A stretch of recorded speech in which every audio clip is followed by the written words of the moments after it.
Salam dan bahagia Ibu dan Bapak Guru hebat. Selamat datang kembali di modul pendidikan yang mengantarkan keselamatan dan kebahagiaan. Kali ini kita akan mengulas materi tentang peran alam keluarga, alam perguruan, dan alam pergerakan pemuda atau masyarakat dalam pendidikan. Agar kita dapat memahami peran ketiga alam tersebut dan mengimplementasikannya dalam pembelajaran. Momen menjalani pendidikan di lembaga sekolah merupakan momen yang dinanti-nantikan bagi sebagian orang tua untuk memenuhi kebutuhan belajar anaknya. Ada orang tua yang benar-benar menyerahkan segala urusan didik-mendidik murid kepada guru dan sekolah sebagai satu-satunya wadah karena kesibukannya bekerja.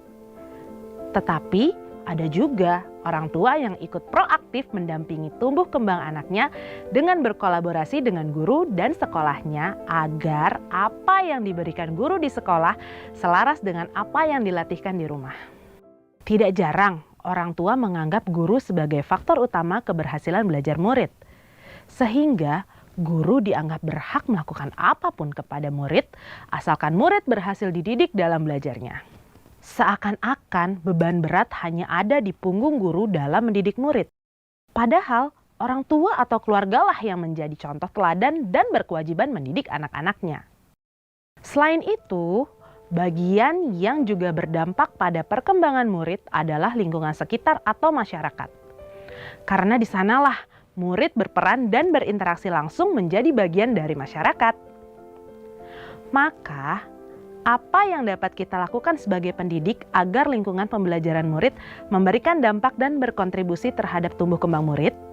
Trisentra pendidikan adalah 3 wadah dasar proses pembentukan pendidikan murid yang terdiri dari alam keluarga, alam perguruan, dan alam pergerakan pemuda atau komunitas atau masyarakat. Ketiganya berperan dan berkontribusi mengembangkan pengetahuan, nilai-nilai, dan keterampilan murid. Kita tidak cukup hanya membantu murid dengan wawasan ilmu pengetahuan dan teladan sikap, tetapi juga dapat membantu murid untuk dapat menemukan suasana atau atmosfer di mana ia hidup dan berada.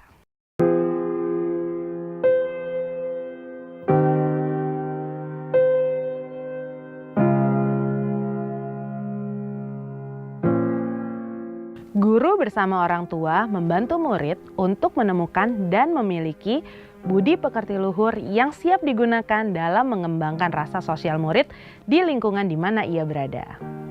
Maka, hubungan antara alam keluarga, alam perguruan, dan alam pergerakan pemuda atau masyarakat perlu dikuatkan dan diwujudkan dalam pembelajaran murid-murid kita. Sekarang, mari kita bahas satu persatu wadah dasar proses pendidikan tersebut. Pertama, yaitu alam keluarga.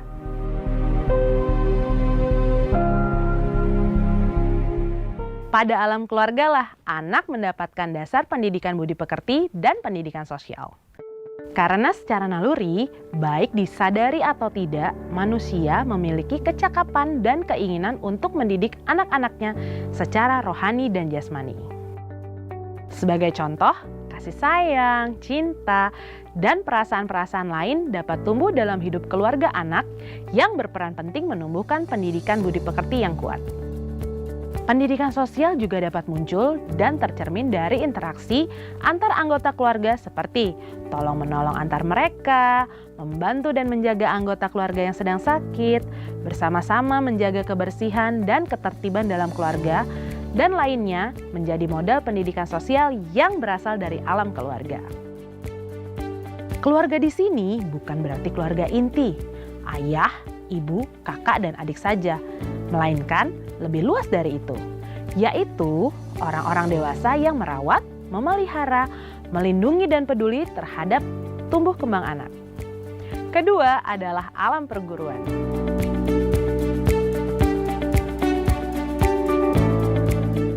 Alam perguruan ini meliputi semua jenis dan bentuk satuan pendidikan yang berperan dalam mengembangkan kecakapan berpikir murid. Ki Hajar Dewantara menyebutnya dengan balai wiyata.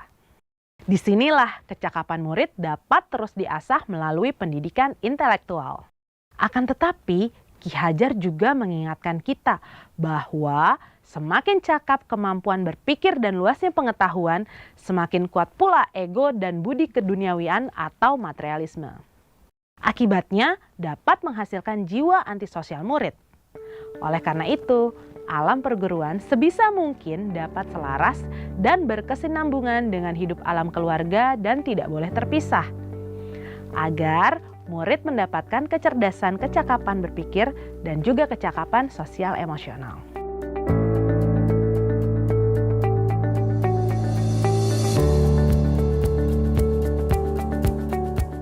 Alam perguruan atau balai wiyata yang dulu menjadi tempat satu-satunya mengasah kecakapan intelektual, saat ini bentuk dan cara menuntun murid pun menyesuaikan zaman. Sebagai contoh, guru menyelenggarakan pembelajaran daring dengan menggunakan berbagai media. Murid mencari tahu informasi dan pengetahuan yang membuatnya penasaran melalui mesin pencari pada gawainya. Kemudian didiskusikan bersama guru dan teman-temannya.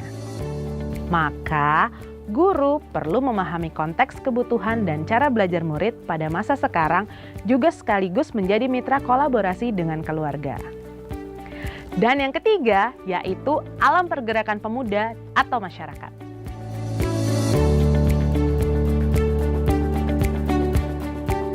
Alam pergerakan pemuda atau masyarakat inilah sebagai penguat pendidikan, baik itu untuk kecerdasan budi pekerti dan sosial emosional murid. Masyarakat merupakan lingkungan pembelajaran murid atau dapat dikatakan sebagai laboratorium pendidikan murid, menumbuh kembangkan apa yang telah ia dapat di keluarga dan perguruan. Di masyarakat pula, murid membangun koneksinya dengan lingkungan dan alam sekitar di mana ia berada untuk mengetahui siapa dirinya dan perannya di dalam masyarakat.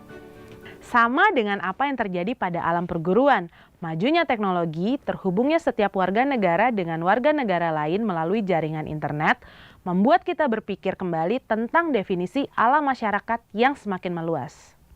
Tidak hanya berada di lingkungan sekitar, tetapi juga meluas bagian dari dunia yang tanpa sekat.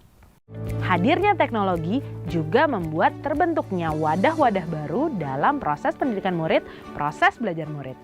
Sebagai contoh, alam digital atau maya, alam algoritma, alam data, dan wadah atau alam-alam lain yang dibentuk dari majunya teknologi mempengaruhi cara belajar, berperilaku, dan aktualisasi diri murid-murid kita. Maka, bukan hanya definisi alam pemuda atau masyarakat yang semakin luas, melainkan juga cara pandang kita sebagai pendidik dalam memahami bagaimana murid terhubung dengan lingkungannya.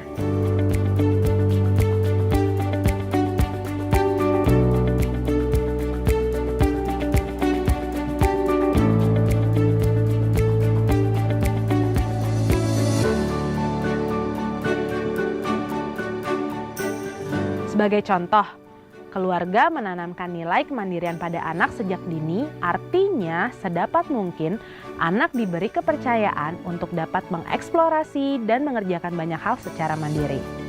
Selain itu, keluarga juga menanamkan prinsip-prinsip kolaborasi, keterbukaan, dan dialog.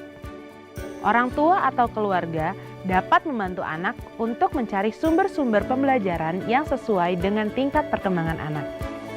Apabila kemudian menemui kesulitan, maka orang tua bisa mengajak anak untuk mendiskusikannya bersama guru di sekolah. Apabila kemudian pengetahuan dan pengalaman guru di sekolah belum sepenuhnya sesuai dengan kebutuhan belajar anak, maka bisa bersama-sama bertanya atau mencari narasumber lain yang ada di sekitar. Guru dan murid dapat belajar bersama menggunakan mesin pencari dan sarana lain yang ada di luar sana yang bisa membantu memfasilitasi kebutuhan belajar anak. Ibu dan Bapak Guru, mari kita refleksikan bersama. Apakah kita sudah memahami peran keluarga, perguruan, dan masyarakat dan menerapkannya dalam pembelajaran yang kita rencanakan? Lalu, apa yang dapat kita lakukan untuk dapat mempraktikkan peran-peran tersebut dalam proses pembelajaran untuk murid-murid kita? Selamat belajar Ibu dan Bapak Guru hebat. Salam dan bahagia.